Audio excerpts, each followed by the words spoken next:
श्रीप्राशर जी बोले, फिर उन प्रजापति के ध्यान करने पर उनके देह स्वरूप भूतों से उत्पन्न हुए शरीर और इंद्रियों के सहित मानस प्रजा उत्पन्न हुई। उस समय मतिमान ब्रह्मा जी के जड़ शरीर से ही चेतन जीवों का प्रादुर्भाव हुआ। मैंने पहले जिनका वर्णन किया है, देवताओं से लेकर स्थावर पर्यंत वे सभी त्रिगुणात्मक चर और अचर जीव इसी प्रकार उत्पन्न हुए। ब्रह्मा जी ने पहले जिन सनंदनादि को उत्पन्न किया था वे निरपेक्ष होने के कारण संतान और संसार आदि में प्रवृत्त नहीं हुए। वे सभी ज्ञान संपन्न, विरक्त और मत्सरादि दोषों से रहित थे। उन महात्माओं को संसार रचना से ब्रह्मा जी को त्रिलोकी को भस्म कर देने वाला महान क्रोध उत्पन्न हुआ। हे मुने, उन ब्रह्मा जी के क्रोध के कारण संपूर्ण त्रिलोकी ज्वालामालाओं से अत्यंत देदीप्यमान हो गई। उस समय उनकी टेढ़ी भरिकुटी और क्रोध संतप्त ललाट से दोपहर के सूर्य के समान प्रकाशमान रुद्र की उत्पत्ति हुई। उसका अति प्रचंड शरीर आधा नर और आधा नारी रूप था। तब ब्रह्मा जी अपने शरीर का विभाग कर ऐसा कहकर अंतर्धान हो गए। ऐसा कहे जाने पर उस रुद्र ने अपने शरीरस्थ स्त्री और पुरुष दोनों भागों को अलग अलग कर दिया और फिर पुरुष भाग को 11 भागों में विभक्त किया तथा स्त्री भाग को भी सौम्य, क्रूर, शांत, अशांत और श्याम, गौर आदि कई रूपों में विभक्त कर दिया। तदनंतर हे द्विज, अपने से उत्पन्न अपने ही स्वरूप स्वयंभुव को ब्रह्मा जी ने प्रजा पालन के लिए प्रथम मनु बनाया। उन स्वयंभुव मनु ने तप के कारण निष्पाप शत्रुपा नाम की स्त्री को अपनी पत्नी रूप से ग्रहण किया है। धर्मज्ञ, उन स्वयंभुव मनु से शत्रुपा देवी ने प्रियव्रत और उत्तानपाद नामक 2 पुत्र तथा उदार रूप और गुणों से संपन्न प्रसूति और आकुति नाम की 2 कन्याएं उत्पन्न की। उनमें से प्रसूति को दक्ष के साथ तथा आकुति को रुचि प्रजापति के साथ विवाह दिया। हे महाभाग, रुचि प्रजापति ने उसे ग्रहण कर लिया। तब उन दंपति के यज्ञ और दक्षिणा ये युगल संतान उत्पन्न हुई। यज्ञ के दक्षिणा से 12 पुत्र हुए, जो स्वयंभुव मनवंतर से वाम नाम के देवता कहलाए। तथा दक्ष ने प्रसूति से 24 कन्याएं उत्पन्न की। मुझसे उनके शुभ नाम सुनो। श्रद्धा, लक्ष्मी, धृति, तुष्टि, मेधा, पुष्टि, क्रिया, बुद्धि, लज्जा, वपु, शांति, सिद्धि और 13वीं कीर्ति। इन दक्ष कन्याओं को धर्म ने पत्नी रूप से ग्रहण किया। इनसे छोटी शेष 11 कन्याएं ख्याति, सती, संभूति, स्मृति, प्रीति, क्षमा, संतति, अनसूया, ऊर्जा, स्वाहा और स्वधा थीं।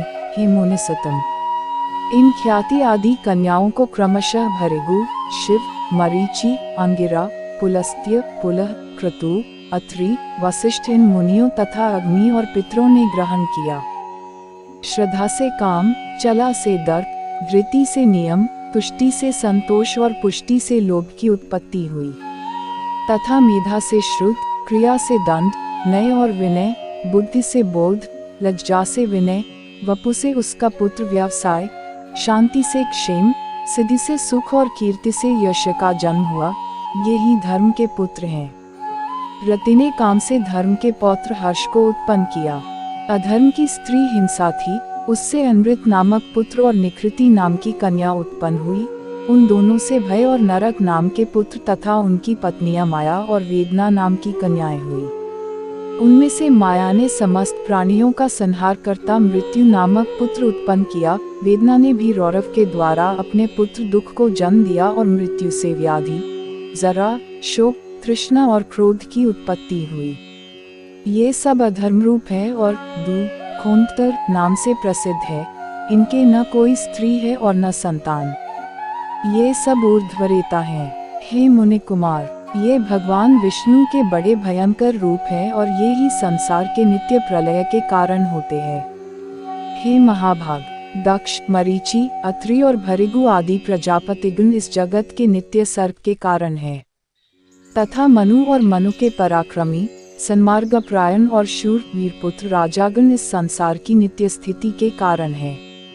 श्री मैत्रेय जी बोले, हे ब्राह्मण, आपने जो नित्य स्थिति, नित्य सर्ग और नित्य प्रलय का उल्लेख किया, सो कृपा करके मुझसे इनका स्वरूप वर्णन कीजिए।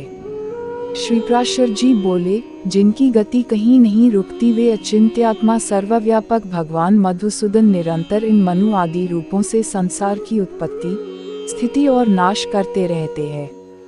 हे द्विज, समस्त भूतों का 4 प्रकार का प्रलय है, नैमित्तिक, प्राकृतिक, आत्यंतिक और नित्य। उनमें से नैमित्तिक प्रलय ही ब्राह्मपल्य है, जिसमें जगतपति प्रलय में ब्रह्मांड प्रकृति में लीन हो जाता है। ज्ञान के द्वारा योगी का परमात्मा में लीन हो जाना आत्यंतिक प्रलय है, और रात दिन जो भूतों का क्षय होता है वही नित्य पाल्य है। प्रकृति से महत्तत्वादि क्रम से जो सृष्टि होती है वह प्राकृतिक सृष्टि कहलाती है, और अवान्तर प्रलय के अनंतर जो चराचर जगत की उत्पत्ति होती है वह दैनंदिनी सृष्टि कही जाती है।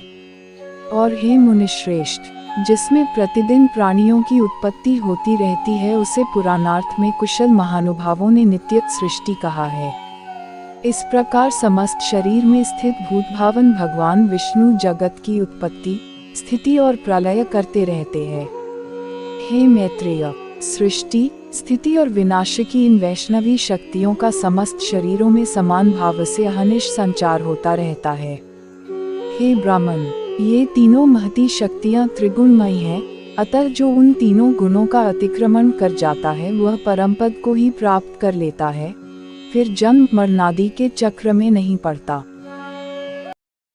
इस पुराण का अगले पार्ट आप सुनना चाहते हैं तो कृपया कमेंट करें और चैनल को सब्सक्राइब कर बेल आइकॉन को भी दबाना ना भूलें।